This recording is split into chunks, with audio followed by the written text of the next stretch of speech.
आज हम लोग इंडियन ऑयल अपार्टमेंट में हैं और यहाँ मेरे सामने जो बैठे हैं ये शख्स किसी के परिचय के मोहताज नहीं है। ये अमरनाथ प्रसाद नाम है इनका और ये एक सामाजिक कार्यकर्ता हैं और यहाँ की RWA पे इन्होंने कई आरोप लगाए हैं। ये अकेले ही इस मिशन को लेकर चल रहे हैं और मैं आप लोगों को सीधा इनके पास ही ले चलता हूँ। तो अमरनाथ जी, आपका स्वागत है। देखिए, हम लोग जब से ये एजीएम का नोटिस निकाले थे 16 सितंबर के आसपास से, फिर आप एजीएम में आए और आपने एजीएम में देखा कितना बड़ा बवाल हुआ था। फिर क्या कहते हैं, आप बीच में हमारे यहाँ इंटरव्यू लेने आए थे और फिर हम लोगों ने इंटरव्यू भी दिया। तो हम जब इनसे कोई क्वेश्चन पूछते हैं तो उसका ये जवाब क्यों नहीं देते हैं? देखिए, मैं आपको ये दिखाना चाह रहा हूं, हमने 29/4 को जब उन्होंने मेंटेनेंस का नोटिस निकाला तो हमने 29/4 को ये दिया था एप्लीकेशन। आज तक हमें कोई जवाब नहीं मिला। ठीक है सर जी। और फिर हमने इनको अभी 17/10 को ये दिया था। देखिए, रिसीविंग भी हो रही है ऑफिस की जी। 17/10 को दिया था और इसमें हमारे मेंबर्स के साइन भी हो रहे हैं। मैं आपको दिखाता हूँ। देखिए, मेंबर्स के हमारे जो इंडियन ऑयल के मेंबर्स हैं, जो यहाँ के सोसाइटी के मेंबर्स, सबके साइन हो रहे हैं। तो मैं ये समझ नहीं आ रहा है मुझे कि ये जवाब क्यों नहीं देना चाहते हैं। अच्छा, जो आपका संघर्ष है वो संघर्ष किस लिए है? आपने जो मेंटेनेंस का इन्होंने नोटिस निकाला है वही सबसे ज्यादा फसाद की जड़ है और उसी के बाद यहाँ लगभग संघर्ष चालू हुआ है। देखिए, जो अभी सबसे बड़ा ज्वलंत मुद्दा है वो है अनुरक्षण शुल्क को लेकर, क्योंकि ये जो अनुरक्षण शुल्क हम लोग इन्होंने करंट अब ये निकाला है, ये निकाला है नोटिस की मेंटेनेंस जमा करने के लिए। ठीक है, तो जिसकी लास्ट डेट 31 अक्टूबर रखी है और फिर 31 दिसंबर तक ऐसा कुछ है और 500 रुपए फाइन के लिए भी निकाला है। तो मतलब इतना ये लोग जबरन वसूली कर रहे हैं और रिटायर लोगों का मानसिक और आर्थिक शोषण कर रहे हैं, जिससे सब लोग त्रस्त व्यस्त हो गए हैं। पहले मैं आपका ध्यान आकर्षण कराना चाहूंगा कि अनुरक्षण शुल्क हमें क्यों नहीं देना चाहिए जी। हाँ, देखिए, जो पिछली कमेटी थी जिसके सेक्रेटरी साहब SK सिंह जी थे और उन्होंने 22-23 का पैसा नहीं लिया था। वो 22-23 का पैसा उन्होंने अन्य स्रोतों तथा FD से वो पैसा यूज किया था। तो वो भी तो जनता एक हमारे ही पैसा था।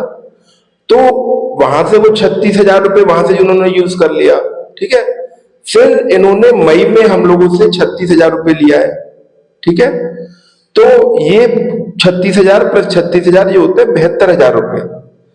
72,000 रुपए हम इनको ऑलरेडी दे चुके हैं और हमारे पास जो FD आज की डेट में लगभग 4 करोड़ से ऊपर है। FD वो अलग है, तो मतलब टोटल पैसा अगर काउंट करें तो 7-8 करोड़ रुपए अभी आज की डेट में है। और ये लोग बस ये चाहते हैं कि हम लोग धांधली करें, कालाबाजारी करें और कमीशन खोरी करें और यहां से खा पी के निकल लें। आप ही बताइए, ये जो प्रेसिडेंट साहब हैं इनकी 74 साल उम्र है, इनको तीर्थ स्थान जाना चाहिए, घूमना फिरना चाहिए और इनका एक लड़का मेंटली डिस्टर्ब है, उस पर ध्यान नहीं देते, बस हाय कमाई हाय कमाई हाय कमाई पर लगे रहते हैं। अभी भी आप उनके घर जाके देख लीजिए उनकी लड़के की क्या स्थिति है, आप देख लीजिए। पागलों की तरह ऐसे लुंगी पहन के घूमता रहता है, कहीं भी नंगा हो जाता है, कहीं भी कुछ हो जाता है। जिम में आता था, जिम की कुछ फोटो मैं आपको शेयर करूंगा, वो आप उसमें प्रकाशित कर सकते हैं। तो मेरे कहने का मतलब ये है कि हमारी माताएं, हमारी बहनें, हमारे सीनियर सिटीजन लोग इतना परेशान है कि क्या कहते हैं, इस चीज पे पागल है तो उसका इलाज कराइए, पागल है उसका पागल खाने भेजिए। यहाँ पे 2003 से इसने पूरा सबको परेशान किया हुआ है। कभी पाइप उठा के, कुछ दिन मैं सालों की पहले बात बता रहा हूँ, उन्होंने पाइप उठा के सारे लेटर बॉक्स तोड़ दिए थे। बाहर गुटके वाले की दुकान को तो एक आदमी पटक दिया था। गार्डों से बदतमीजी करते हैं। जब हम इनका जैसे हमारी ये जिम देख रहे हैं, दीपक खन्ना जी देख रहे हैं, प्रदीप महतो जी देखते हैं, जब हम इनसे कहने जाते हैं तो कोई सुनवाई नहीं होती हमारी। हाँ, मैं अब थोड़ा अपने पॉइंट पे आता हूँ। अनुच्छेद शुल्क लेकर हमारी बात चल रही थी। तो 72,000 रुपए हम ऑलरेडी इनको दे चुके हैं। ठीक है, और हमने जो इनको मई में इनको जो पैसा दिया था उसमें साफ साफ लिख के दिया था कि हम 23-24 का आपको पैसा दे रहे हैं। फिर भी उन्होंने जबरन वसूली, अभी 80-90 आदमी ने जमा किया है, जबरदस्ती कर करके उन्होंने जमा कराया वो पैसा। अभी आप ऑफिस जाएंगे तो ऑफिस रिकॉर्ड से मुझे पता लगा है कि 80 से 90 लोग जमा किए हैं, जो कि इनको प्रेशर बनाया जाता है। विनोद शर्मा जी हमारे बी ब्लॉक में रहते हैं, वो सबको प्रेशर बनाते हैं, और जो पूरी सोसाइटी को बांटने का काम किया है वो विनोद शर्मा ने काम किया है। वो ब्राह्मणवाद करते हैं, जातिवाद करते हैं, और क्या कहते हैं, ये भाषाओं पर भाषा कि भैया वो पूरब का आएगी, वो पश्चिम का आएगी, वो दक्षिण का है, इस भाषा को उस आदमी ने बांट रखा है। हम लोग भी पहले ग्रुप में थे, हम लोग को भी व्हाट्सएप ग्रुप से हटाया गया, मेरे को और मेरे पिताजी को ब्लॉक किया गया। आज की डेट में मैं और मेरे पिताजी जितने भी इसी मेंबर है सबने ब्लॉक कर रखा है। ब्लॉक इसलिए कर रखा है कि हम डेली इनसे क्वेश्चन पूछते थे कि भैया 25 लाख कहाँ का बन हुआ है, और क्या कहते हैं आप ये, तो कम से कम आज की डेट में हमने गोपाल जी सिंह को 25 लाख के मैटर में कम से कम 100 मैसेज ड्रॉप किए हैं, और उनका रेस्पॉन्स आज तक नहीं मिला। तो मैं ये कहना चाह रहा हूं कि वो रेस्पॉन्स देते क्यों नहीं है। तो यही तो मैंने भी उनसे सवाल पूछा, लेकिन वहां पे ये हुआ कि जो आपको छापना छाप दीजिए, लेकिन वहां से भी कोई रिस्पांस नहीं मिला। यही हमारे साथ भी हो रहा है। हम एप्लीकेशन दे के आते हैं और क्या कहते हैं उनसे पर्सनली भी मिलते हैं, तो जिस मुद्दे पर हम बात करते हैं वो मुद्दा उनको बिल्कुल उनको कन्वर्ट करते हैं। और इस वक्त आईयूसीएल अपार्टमेंट पूरा राजनीतिक अखाड़ा बन चुका है। यहाँ पे राजनीति की बातें चलती रहती है। सुबह मैं 4 बजे उठने घूमता हूँ, सुबह से ही 5 बजे से राजनीति की बातें चलने शुरू हो जाती है। अच्छा, कोई कानून मानते हैं नहीं मानते हैं? देखिए, कानून बना हुआ है, बाई लॉज बना हुआ है, कोऑपरेटिव एक्ट बना हुआ है, जो इस वक्त हम लोग जो फॉलो कर रहे हैं वो ये बाई लॉज के अंदर आता है। बाई लॉज, अब आप ही बताइए, इनका कार्यकाल होता है 23 से लेके 27 तक, तो ये अपने कार्यकाल के जो डिसीजन ले सकते हैं। अब ये क्या है, 22-23 का पैसा दे दो, 22-23 का पैसा मांग रहे हैं।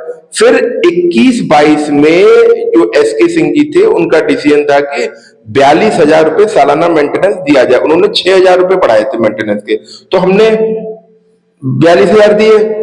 उसमें भी 21-22 में भी इस गोपाल जी सिंह ने उसमें चेंज किए और उसमें 6,000 रुपए माइनस किया।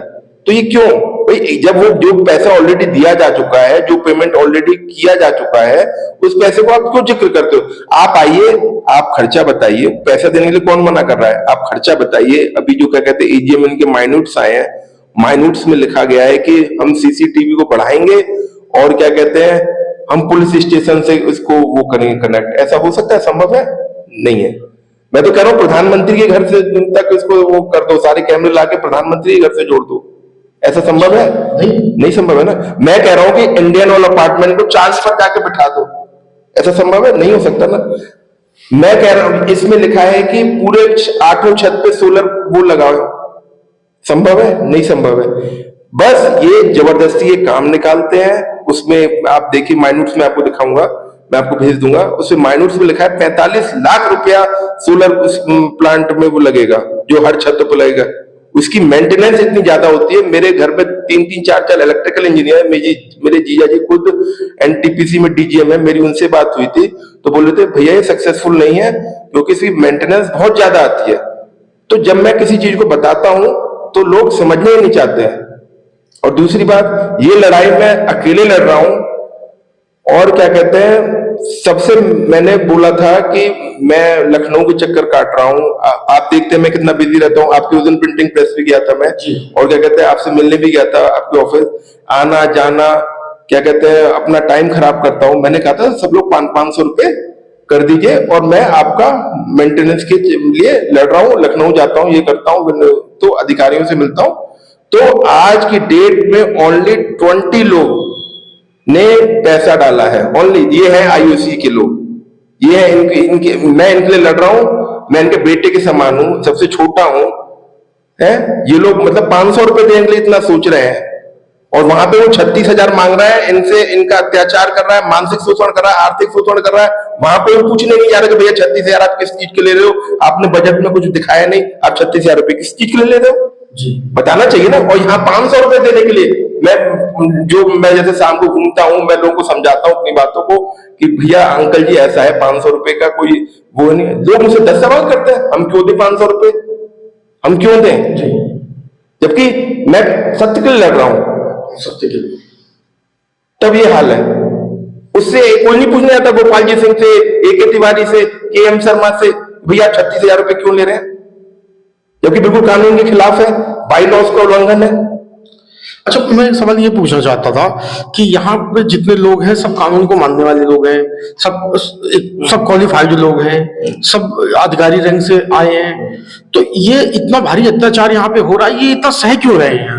देखिए मैं बताऊं, यहाँ पे लोग जो हमारे अधिकारी लोग हैं वो बहुत ही डरपोक लोग हैं। वो बस घर पे बैठ के सबको फायदा मिल जाए, सबको सारी सुविधाएं मिल जाए, वो है, वो बस घर में बैठ जाए, तमाशा देखते रहते हैं कि भैया कोई काम करा जाए, बस फायदा लेने सब आ जाएंगे, लड़ने के लिए कोई आगे नहीं आएगा।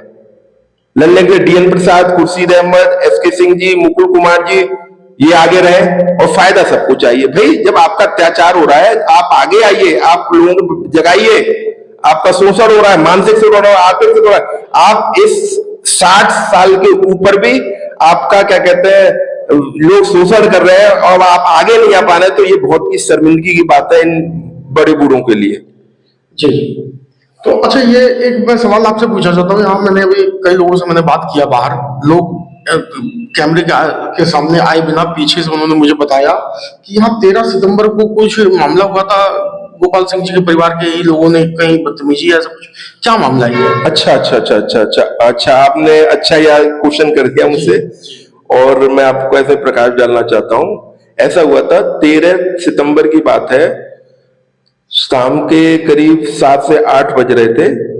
तो ये लड़का एक इनका मेंटली डिस्टर्ब है, बताया आपने? हाँ, जिसका नाम प्रदीप है जी, और इनके पिताजी का नाम गोपाल जी सिंह है, जो कि प्रेसिडेंट है वर्तमान में। तो ये कहीं भी लुंगी पहन के अर्धनग्न चल देते हैं। तो ये ऐसा हुआ था, ये पीछे वाला गेट है हमारा, वहां से वो निकले और सीधे गए, वहां पे गुटके वाला लगाता है, वो लगाता है, वो ठेली लगता है। फिर उन्होंने वहां से बोला गुटखा दे दे, पूरी लड़ी वहां से खींची और वो बोला नहीं 1-2 गुटखा ले जाओ खा के और ले जाना। तो फिर वो बोले कि नहीं मुझे पूरी लड़ी चाहिए। वहां से लड़ी निकाली गुटके की पूरी, और फिर वहां पे एक पार्क में छोटा सा गेट है, उसके अंदर घुसे हैं।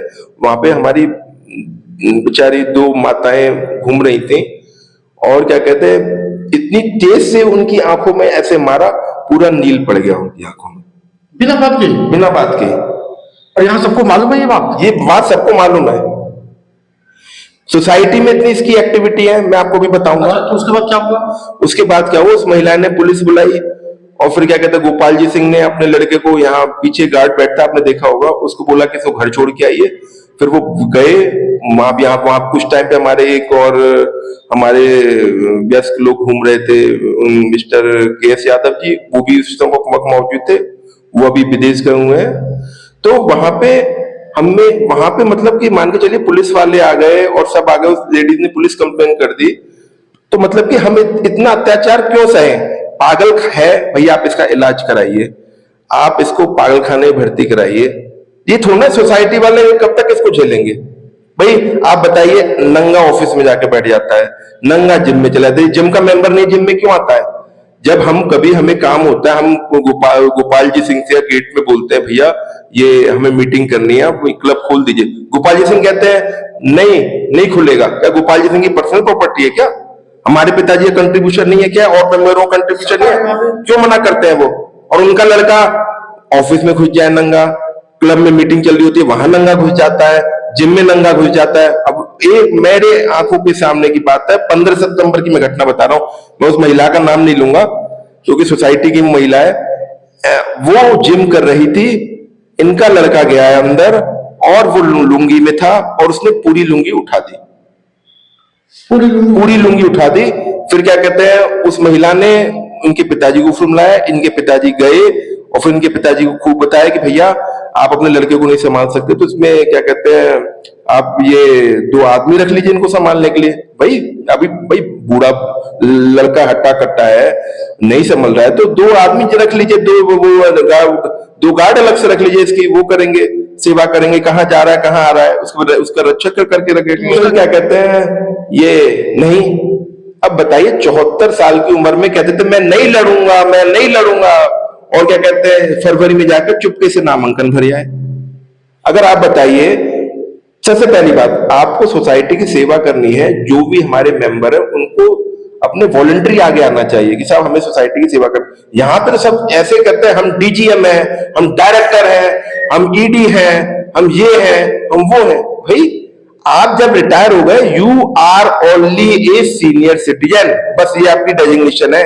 जब आप रिटायर हो गए ना, जहां से भी रिटायर हुए हैं वहीं पर, चाहे ईडी थे, चाहे डायरेक्टर थे, चाहे कुछ भी थे, वो आप पोजीशन आपकी वहीं रह गई, रिटायरमेंट वाले। अब यहाँ पे आ गए, यहाँ पे आप आम आदमी है, एक हमारे लिए केवल माता जी है, पिताजी है, बस पूजनी है हमारे, बस ये है उनकी डेजिग्नेशन, एक सीनियर सिटीजन है।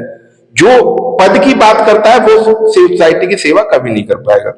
और दूसरी बात यह है कि इसमें कुछ लोग हैं जीत के घर पे बैठने वाले।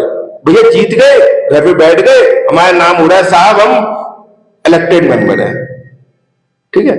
जैसे मैं कुछ नाम, जैसे संदीप सुमन जी है, आज तक मैंने उनके दर्शन नहीं देखे, मेरठ पे बैठते हैं, मेरठ में उनका घर है, सॉरी, और क्या कहते हैं ये पाइपलाइन के हैं, अभी भी जॉब में है। दूसरी हमारी शशि बर्टवाल जी है, आज तक हम उनको मीटिंग में जाते नहीं देखा। और उस दिन एजीएम हुई थी, उनके 4 मेंबर नहीं थे, 4 इलेक्टेड मेंबर नहीं थे, इनका मैं नाम बता रहा हूं, सीके मोंगा, आरएस वाधवा, शशि बर्टवाल, और एक और है, मैं आपको नाम बता दूंगा, ये वहां पे मौजूद नहीं थे। भैया जब जो आदमी इनएक्टिव है, जो आदमी डमी कैंडिडेट है, उनको आप क्यों रखते हो भैया? उनको तुरंत दिखाइए बाहर का रास्ता। एक हमारे यूके जी है, उस दिन आपने मुझे अखबार प्रकाशित करके दिया था, मैं सप्लाई कर रहा था न्यूज़पेपर की, तो मुझसे कहते हैं यहाँ पे क्यों आता है, भाग यहाँ से भाग। उनके पिताजी की सोसाइटी है ये, या उन्होंने रजिस्ट्रेशन करा लिया सोसाइटी का, जिनका यूके है, अभी इस वक्त वाइस प्रेसिडेंट है, उनका तरीका ही बात करने का, जबकि मैं चुपचाप वहां से चला आया। ये उनका तरीका है बात करने का। और कल की घटना बताऊं, कल मैं ऑफिस गया था कुछ चीज लेने। अब ये बताइए, जो चीज मुझे कमी पड़ रही है, कोई डॉक्यूमेंट चाहिए, तो ऑफिस वाले, मैं भी मेंबर हूं, क्या वो मुझे डॉक्यूमेंट नहीं दे सकते? दे सकते हैं। फिर तो मैं डॉक्यूमेंट लेने गया, एक लड़का है उसमें सिविल इंजीनियर अभी नई भर्ती की है, और जहां बताया जा रहा है कि वो किसी ये एमके आजाद जी का रिश्तेदार है। वो डेली ऑफिस में नशा करके आता है, और क्या कहते हैं ऑफिस में बैठता है। कोई भी क्या कहते हैं हमारा अधिकारी जाते हैं या कोई हमारे सीनियर सिटीजन जाते हैं, उनके साथ ही बदतमीजी करता है। मैं उन आदमी का नाम नहीं लूंगा। अब भाई आप ये बताइए, रिटायर लोग हैं, वहां पे जाके कोई फोटो स्टेट कर ली, या क्या कहते हैं कोई PRMS भर लिया, उसका प्रिंट आउट निकाल लिया, तो इसमें कोई वो है दिक्कत है? कोई दिक्कत नहीं है भैया, हमारा ऑफिस है, हम हमारी सेवा के लिए बना हुआ है वो। तो ऐसे ही एक दिन वो 6 से डेट मुझे याद नहीं है, लेकिन मैंने उनके आदमी का नाम, मैं उस आदमी का नाम नहीं बताऊंगा, उस आदमी ने, शुभम नाम है, उस आदमी ने 150 रुपए ले लिए काम कराने के जी, हाँ, जबकि 25,000 रुपए से सैलरी मिल रही है, हम लोग दे रहे हैं, तब भी उस आदमी से मेंबरों से 150 रुपए काम कराने के लेता है एक्स्ट्रा। ये जैसे PRMS भरना हो, या कहते हैं आप बिल की फोटोकॉपी करनी हो, ये कोई तरीका होता है? कोई तरीका नहीं होता। अब ये उसका देखा देखी, ये दूसरा लड़का है योगेश बलियान, वो भी बदतमीजी करता है। कल मैं ऑफिस गया तो मुझसे बोलता है आप ऑफिस क्यों आते हो? ये उसके क्या कहते हैं, वो एक एम्प्लॉई है, एम्प्लॉई ऐसे बात करता है। और इस वक्त गोपाल जी सिंह, AK तिवारी, KM शर्मा इतनी तुच्छ राजनीति कर रहे हैं जिसका मैं घोर निंदा करता हूं। अभी क्या कहते हैं, एक बात है, गरीबों को पेट में लात मार रहे हैं। अभी 2 दिन 3 दिन पहले की बात है, ये एक गार्ड निकाला है। ये कोई तरीका होता है? बेचारे इनको 14-15 हजार रुपए मिलते हैं, ये बेचारे अपना पेट कैसे पालते हैं? तुम इनको निकाल लो, इन पे अत्याचार कर रहे हो। आप ही सोचिए, जो अपने बेटे पर राजनीति करा रहा हो, वो कैसा आदमी हो सकता है? अच्छा, मैं एक सवाल और पूछूंगा कि जैसे अभी आपने इनके बेटे की बात बताई, गोपाल सिंह जी के, उसका मानसिक संतुलन, जैसा आप बता रहे हैं और जैसे और भी लोगों से पता लगा है, तो यहाँ मैंने देखा कि बच्चे भी, बहुत छोटे छोटे बच्चे भी खेलते हैं, तो वो किसी बच्चे के साथ भी बदतमीजी कर सकता है, मार सकता है। बिल्कुल बिल्कुल बिल्कुल। ये जब देखिए यहाँ पे क्या है ना, सब लोग घर पे बैठना चाहता है, कोई आगे नहीं आना चाहता है, कोई बोलना नहीं चाहता। जब तक आप बोलो, अभी क्या कहते हैं, रिसेंटली घटना बता रहा हूँ, ये मुश्किल से हफ्ता भर हुआ है, रात के 11 साढ़े 11 बजे की बात है। गोपाल जी सिंह थे और ये उनका लड़का था, ये पीछे वाले पार्क के आसपास ही, वो लुंगी उतार रहा है, वो लुंगी पहना रहे हैं बार बार, वो लुंगी उतार रहे, लुंगी पहना रहे हैं। बताइए, यही अगर नॉर्मल टाइम होता, जैसे 6 या 7 बजे, तो उस वक्त लोग घूम रहे होते हैं, क्या प्रभाव पड़ता बताइए। हम लोग, ग्लोबल की मिस फॉर्चून कंपनी है इंडियन ऑयल कॉर्पोरेशन, कितना वर्ल्ड में नाम है इसका, और हम लोग वहां रहते हैं। मुझे बिल्कुल शर्म आती है कि हम बिल्कुल, जैसा लगता है कि जैसे गांव में रह रहे हैं। ऐसा तो गांव में रहने, इससे ज्यादा रह लो, वो ज्यादा अच्छा है। अच्छा, मैं अभी घूम के आया और सब मैं अपार्टमेंट देखा, और अपार्टमेंट ऐसे लगते हैं कि जैसे ये हम लोग नोटा में आ गए हैं, और लेकिन यहाँ आके कुछ ऐसा लगता है कि जैसे हम लोग, ना कोई साफ सफाई, ना कोई कहीं जहाँ से गिर रहा है, ये क्या है मतलब? जो ये साफ सफाई बिल्कुल ध्यान नहीं दिया जा रहा। मैं जिम करता हूँ, आज मैंने ये क्या कहते हैं उसको, स्पेशली जो हमारे बी ब्लॉक में, कोई वो नाम नहीं याद मुझे, वो जो सफाई कर्मचारी स्पेशली मैंने बुला के खड़े होकर सफाई करवाई है। एक हमारे यहाँ ये योगेश सारस्वत जी, वो भी जिम करते हैं, यहाँ ए ब्लॉक में रहते हैं, वो भी थे। उनके सामने मैंने कहा, भैया पहले तो कोलीन ला, ये शीशे सारे पोंछ, और मेरे सामने झाड़ू लगा नीचे। बस वो झाड़ू पोछा हफ्ते में एक बार लगता है भाई, जहां पे आप, जब दिवाली आ रही है, आप भी जानते हैं हर जगह की जब सफाई होनी चाहिए। और दूसरा, ये लोग पता नहीं दलाली के लिए इतने उत्सुक हैं, गोपाल जी सिंह तिवारी, और ये एक चौथा चोर और आ गया है, आरसी गोयल।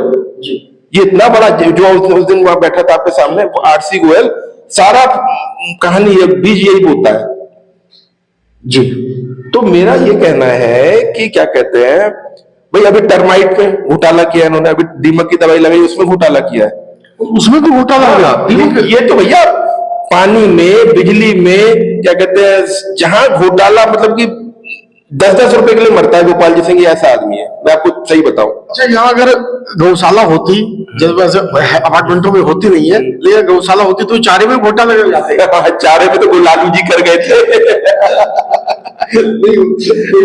चारे में कर लेते। अरे अब मैं आपको बताऊं, आप कभी आइएगा सुबह, अभी आपको टाइम मिले भ्रमण करने आइएगा, मैं भ्रमण करता हूँ सुबह 4 बजे उठ के, तो मैं घूमता हूँ शॉर्ट्स पहन के, हाफ, इतने मच्छर होते हैं, उसका नहीं कि मच्छर की दवाई का छिड़काव करा दें, और आप मतलब शाम को हम लोग जैसे 8 बजे पार्क में बैठते हैं, बैठ नहीं पाते, इतने मच्छर लगते हैं। टर्माइट है नहीं तो तुम टर्माइट की दवाई लगा रहे हो, जो चीज है उसकी दवाई।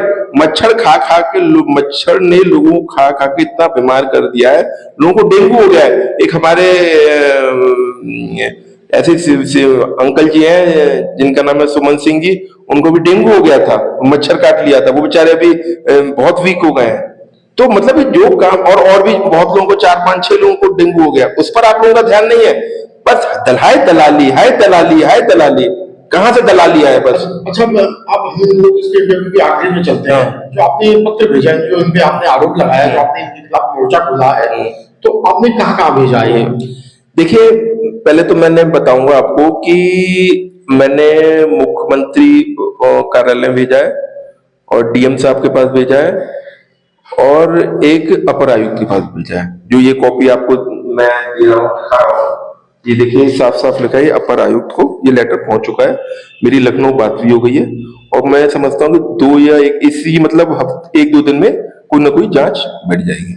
अच्छा, यहाँ इस प्रदेश के मुखिया योगी जी हैं, तो योगी जी से क्या उम्मीद है? क्योंकि जब आदमी चारों ओर से निराशा हो जाता है, तो वो योगी जी की तरफ देखता है। देखिए, मैं अकेला चल रहा हूं, और इस लड़ाई को मैं यहां तक ले आया हूं, और मुझे पूर्ण विश्वास है कि मैं ये जंग अपने दम पर जीत के दिखाऊंगा। मैं अभी हारने वाला नहीं हूं, मेरे हौसले हमेशा बुलंद रहते हैं, और ना कभी झुकने वाला हूं, सत्य के साथ खड़ा हूं। जो भी कोई गलत करेगा सोसाइटी के अंदर, उसके खिलाफ खड़े हो जाऊंगा, चाहे वो मेरे साथ का हो, चाहे कोई भी हो। मुझे गलत चीज बर्दाश्त नहीं है, चाहे मुझे इसके लिए कुछ भी करना पड़े। चाहे वो अभी जैसे AK शर्मा जी है, डायरेक्टर फाइनेंस है, रिटायर हो गए हैं, उनको मैं फोन करता हूँ, भैया आपने ये जो माइन्यूट्स में क्यों साइन कर दिए, जबकि आपको नॉलेज नहीं है बाईलॉज की। भाई उसमें साफ साफ लिखा है बाईलॉज में कि प्रॉक्सी अलाउ नहीं है। उन्होंने उस माइनूट पे साइन कर दिए। मतलब तुम इसका मतलब गैर कानूनी को तुम बढ़ावा दे रहे हो, भ्रष्टाचार को तुम बढ़ावा दे रहे हो। इनके खिलाफ मैं एफआईआर करने वाला हूं। 1-2 दिन में आपको एफआईआर की कॉपी भी दे दूंगा। आज या कल में मैं एफआईआर की कॉपी दे दूंगा और क्या कहते हैं आपको जल्दी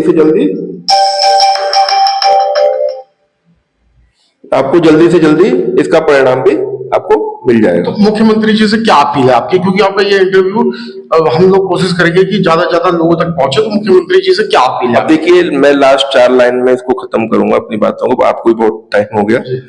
देखिए 4 लाइन ये है, जीवन में एक पल नहीं खोना है, स्वयं की समृद्धि वास्ते उत्पादकता में होना है, सोसाइटी की प्रगति चौंगोर देके मंत्र ही सोना है। मैं बस यही चाहता हूं कि मेरी जो सोसाइटी है, मेरे जो माता है, मेरी जो बहनें हैं, मेरा जो परिवार है, हम लोग एक इंडियन रॉयल सोसाइटी में रहते हैं, एक हमारा परिवार है। तो मेरे सब परिवार है यहाँ, कोई माता है, कोई बहनें हैं, कोई साली है, कोई भाभी है, कोई कुछ है। तो मैं चाहता हूं कि सब लोग खुशहाल रहें और सबका चहुंदिस विकास हो। बस मेरा ये मकसद है। मुझे ऐसा कोई नेतागिरी में नहीं आना, मुझे किसी उसमें नहीं आना। बस मैं चाहता हूं कि जो भी रह रहे भाई, अगर मुझे नेतागिरी में आना होगा तो मैं कोई पार्टी ज्वाइन करूंगा कि यहाँ पे विनोद शर्मा की तरह भैया सुबह से उठ के क्या कहते हैं, इधर की बात उधर करना है, इधर की बात उधर करना है। सबसे जो जहरीला आदमी है पूरी सोसाइटी का, ये विनोद शर्मा है। जातिवाद ये करता है, क्षेत्रवाद ये करता है और क्या कहते हैं भाषावाद ये करता है जी। हाँ, तो इसके खिलाफ आपको कभी टाइम मिले तो इस विनोद शर्मा का भी इंटरव्यू लीजिएगा। हाँ, वो बी ब्लॉक में रहते हैं, मैं आपको उनका फोन नंबर दे दूंगा, उनसे बात करिएगा। तो मैं आखिरी में बस आपसे, मैं जिस चीज से आप बार बार अलग हो रहे हो, आप अपना आखिरी पत्ता नहीं खोल रहे हो। मैं बार बार ये कह रहा हूं कि योगी जी से आपकी क्या अपील है? देखिए मेरी योगी जी से अपील है, अभी तो मैं 3-4 चक्कर लखनऊ से होके आया हूँ और जहां तक है कि 1-2 दिन में जांच के आदेश हो जाएंगे, मुझे ऐसी उम्मीद है। अगर नहीं होते हैं तो योगी जी के दरवाजे खटखटाया जाएगा और उसके बाद भी नहीं होते तो मैंने आपके अखबार में भी लिखा था कि हम विरोध प्रदर्शन करेंगे। मेरे अन्य राजनीतिक दल से बीजेपी कार्यकर्ता और सामाजिक कार्यकर्ता, सफाई कार्यकर्ता, आम आदमी पार्टी इतने गेट पे बैठ के दरी लगा के माला पहन के आंदोलन करेंगे यहाँ गेट पे सामने। ये भी मैं शायद अगर इस हफ्ते नहीं होता अगले हफ्ते आंदोलन है, आंदोलन चालू कर। बिल्कुल साहब, बिल्कुल बैठ के अब हम इतना अत्याचार नहीं सहेंगे। वहां इसी के 1 नंबर गेट पे आंदोलन होगा और मैं ये बात पब्लिकली कह रहा हूँ, ऐसे नहीं कि छुप के आंदोलन करूंगा, सबके कह रहा हूँ कि अगले हफ्ते अगर मेंटेनेंस कम नहीं होता तो आंदोलन होगा। अभी तिवारी घर पे से बाहर है, KM शर्मा जी घर से बाहर है और आपके RS वाधवा जी घर से बाहर है। क्यों? और गोपाल जी सिंह की भी सुनने आ रहा है कि भी 1-2 दिन में जाने वाले। क्यों जान रहे हैं भैया? जवाब दो। तुम सामने क्यों नहीं आते हो? कब तक लुक्का छुपी का खेल खेलोगे? कब तक? एक बार तो आगे आना पड़ेगा। नहीं आते हैं तो यहीं पे हम लोग प्रदर्शन करेंगे, इनको घर से बुला के लाएंगे और सामने हम माफ करा के दिखाएंगे कि ये तो आप गलत हो और आप गलत मेंटेनेंस का पैसा मांग रहे हो। धन्यवाद। यह अमरनाथ जी जो एक सामाजिक कार्यकर्ता हैं और ये अपने लिए संघर्ष नहीं कर रहे हैं, ये इनका जो भी संघर्ष है, जो भी इनकी बातों का निचोड़ निकल के आया है, वो आया है इंडियन ऑयल परिवार के लिए। इस अपार्टमेंट को ये अपना परिवार मानते हैं और ये अपने परिवार के लिए ये धरना भी देंगे, प्रदर्शन भी देंगे, योगी जी के दरबार में भी हाजिरी लगाएंगे। ये जो करना होगा इस परिवार को बचाने के लिए सब चीज करेंगे। और आप इस इंटरव्यू को ज्यादा से ज्यादा शेयर कीजिए और हमारे चैनल को सब्सक्राइब कीजिए। धन्यवाद। नमस्कार। कृपया आप अपने चैनल सर्वजन न्यूज को सब्सक्राइब करें।